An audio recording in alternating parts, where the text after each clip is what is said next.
Alright, in this section we're going to take and cover assault move and assault fire when it comes to vehicles. Now remember, all vehicles can take and conduct this type of maneuver, and for the most part, the penalties that are involved with it and rule restrictions are going to be pretty much the same as they are when infantry conduct this type of maneuver. When it comes to assault move, you don't have to take and do it in the same impulse. And for both of them, you're going to have that -2 firepower penalty when it comes to machine guns, or a +2 penalty for your ordnance to hit fire. You're not going to be able to use either to perform an overrun, but you can do loading or offloading passengers with either type of maneuver.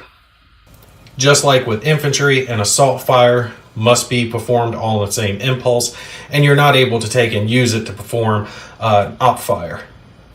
Also with assault fire, the unit conducting it can't be op fired against until they leave their origin hex, and that origin hex is going to be marked as spotted. Some examples I've got laid out for you here is, let's say our Sherman tank wants to fire on this German squad and perform an assault move.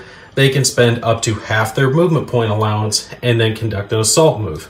So they can move up around the wall and be marked as normal with a assault move and fired marker once they had completed their attack against the Germans.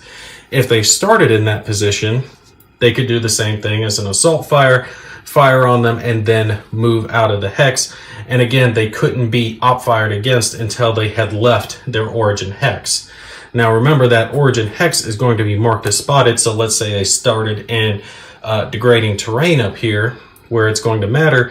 They performed an assault fire and then move out of the hex, performing up to half their movement value. You're going to mark them as moved when they're done, and that original hex is spotted. And that's going to come into play for things like if another squad were to try to move in there doing a low crawl. So if this friendly multi-man counter moved in there performing a low crawl maneuver, normally they wouldn't be spotted, but in this situation they would be, because remember, it's hexes, not units, that are spotted in this game. Now there are some differences with assault move and assault fire in modern game scenarios, but we're going to cover those in a separate video.